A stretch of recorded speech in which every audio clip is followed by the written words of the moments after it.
So, we'll be reading from Proverbs 3 5 to 6, which says, Trust the Lord with all your heart and lean not on your own understanding. In all your ways, acknowledge Him, and He shall direct your paths. Trust the Lord with all your heart and all your ways. Acknowledge Him, and He shall direct your paths. When we say trust the Lord with all your heart and in all your ways, acknowledge Him, and He shall direct your path, it just simply means that in whatever you do, you should actually put it in the hands of God. Whatever you do, put it in the hands of God.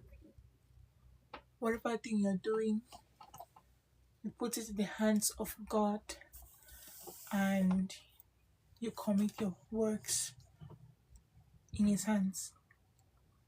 So, 3 days to the end of the year, I released the message particularly on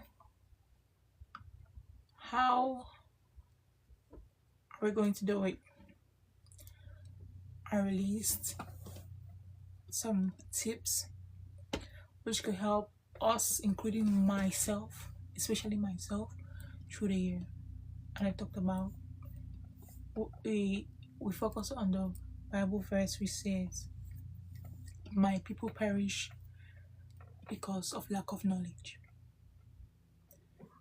Now, from the verse, my people perish because of lack of knowledge, I purposely highlighted from the fact that we should be able to create atmospheres for ourselves that will help us to get into different transitions, to advance, to progress in general. And I highlighted the fact that we need to have the learning capacity to be able to read books, to watch educative videos. I spoke about having resources, are they managing resources? I spoke about socialization and meeting on socialization needs with the right people that are important for your journey. Realize that as you move in life, not everybody is important for your journey. Not everybody is it for your journey. Not everybody. Equally, I mentioned the fact of being able to make the right decisions and choices. Well, if you make a foolish choice, you're going to lose. If you make a right choice, you will gain. I equally mentioned the aspect of having the spirit of prayer, fasting. I highlighted giving, and I said, for example, in church, giving is a necessity to give in church. And when you give in church, it's something that must happen. You must give in church. And there are different forms of giving. There's actually the tithing, seeding, sowing, offerings, partnerships, donations, long-term ties, contracts. There are so many of them. Now, when you seek to promote yourself in those aspects, you get to realize that if you're participating in any of these, whichever way, it's another route of participation in church. And I spoke about the widow's mite.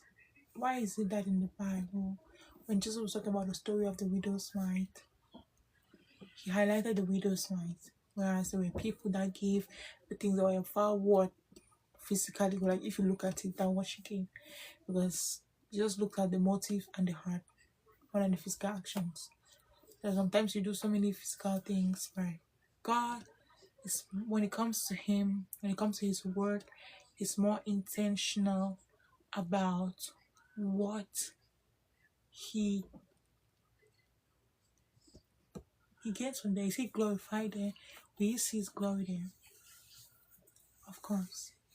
So trust in the Lord with all your heart and lean not on your own understanding. In all your ways acknowledge him and he shall direct your paths.